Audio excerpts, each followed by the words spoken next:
दिशा में लोक रंग का तार तार है, महका महका सौंधी माटी का बिहार है। लोक रंग का तार तार है, महका महका सौंधी माटी का बिहार है।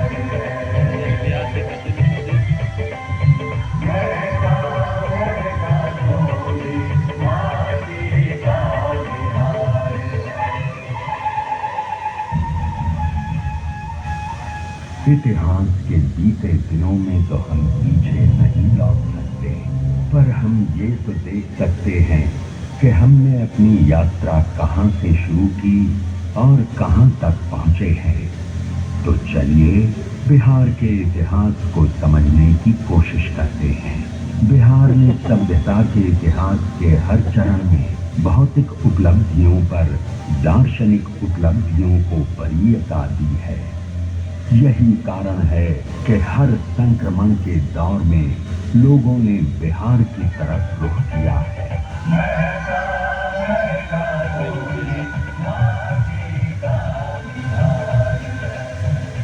बिहार ने विश्व सभ्यता को पहला गणतंत्र तो दिया ही, विदेह राज जनक के रूप में पहला दार्शनिक राजा भी दिया। ये भी विश्व सभ्यता में एक अद्भुत उदाहरण है कि जिस बिहार में आस्तिक दर्शन का सूत्रपात हुआ, उसी भूमि पर जैन एवं बौद्ध जैसे अन्य दर्शनों का भी सूत्रपात हुआ। वर्चस्ववादी संस्कृतियों के विरोध में यहाँ से आवाजें लगातार बुलंद होती रही हैं। आइए चलिए बिहार की कहानी की शुरुआत करते हैं।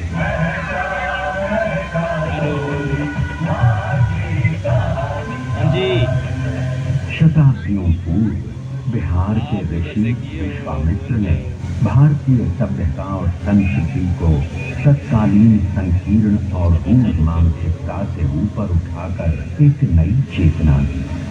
विश्वामित्र ऋग्वेद के अनेक मंत्रों के रचयिता।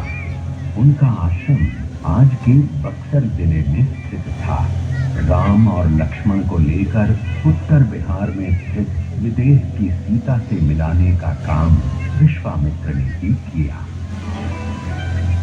लोग जब अपने जीवन के सच, औचित्य, संवेदना और विडंबनाओं का प्रतिबिंब किसी व्यक्तित्व में पाने लगते हैं, तो उससे हद तोड़कर जुड़ने लगते हैं। सीता एक ऐसा ही व्यक्तित्व लेकर पैदा हुई। सीता ने अपने व्यक्तित्व से संपूर्ण नारी जगत को वो विश्वास दिया जहां उसे कभी अग्नि परीक्षा नहीं देनी होगी। बिहार की कहानी को थोड़ा आगे बढ़ाते हुए महाभारत काल में आते हैं। इस काल के दो महान योद्धाओं को याद कर लेना जरूरी है। पहले मगध के जरासंध और दूसरे अंगराज कर्ण, जो कि वर्तमान भागलपुर जनपद के राजा थे। भागलपुर में कर्ण का किला पुरातात्विक धरोहर के रूप में आज भी मौजूद है। क्योंकि कर्ण किसी राजघराने के वारिस नहीं थे, इस कारण उन्हें पग पग पर अपमान का घूंट पीना पड़ा था। वो एक महान धनुर्धर होने के साथ साथ महादानव्रती भी थे और इस व्रत की रक्षा में ही उन्हें जान गंवानी पड़ी थी।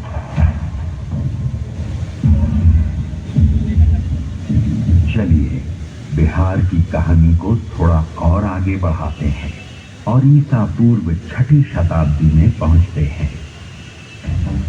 विश्व के इतिहास में ये वो दौर था जब पुरानी मान्यताओं को चुनौती दी जा रही थी। चीन में कन्फ्यूशियस, यूनान में सुकरात और भारत में बिहार की भूमि से महावीर और बुद्ध के दर्शन का नवोन्मेष हो रहा है।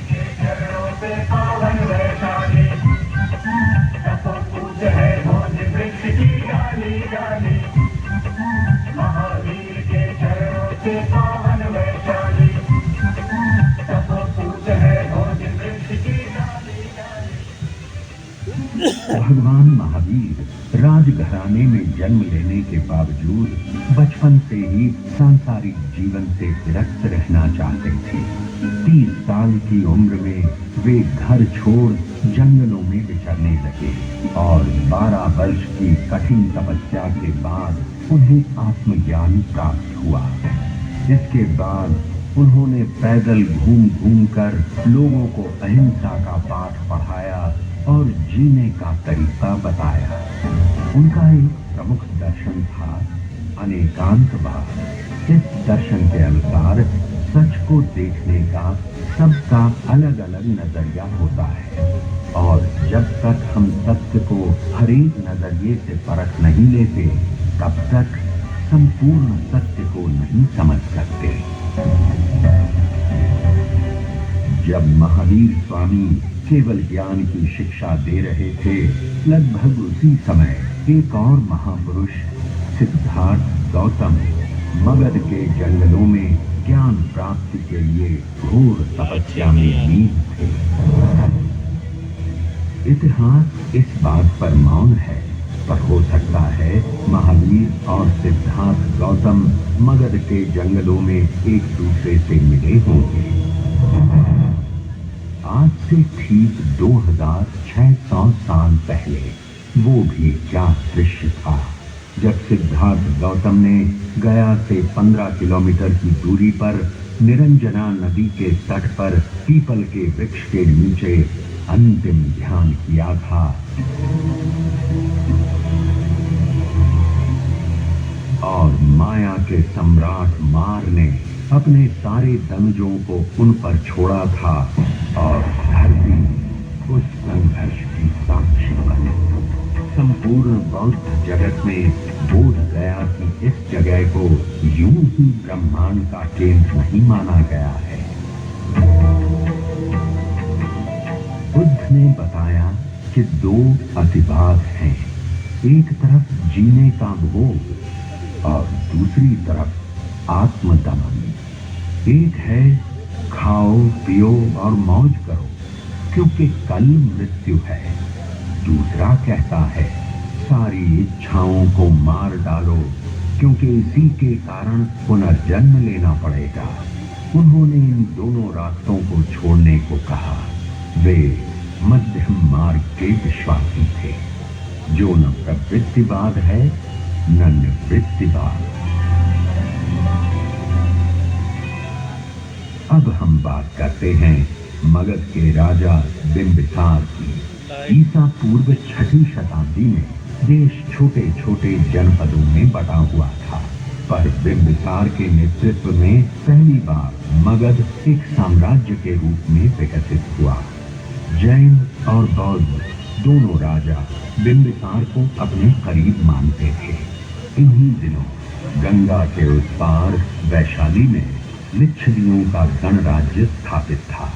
वहां की आम्रपाली अपनी सुंदरता, नृत्य कला, गायन वादन के लिए विश्व प्रसिद्ध थी। भरपूर वैभव के बावजूद उसने बुद्ध की शिष्या बनना स्वीकार किया और अपनी संपत्ति संघ को दान में दे दी।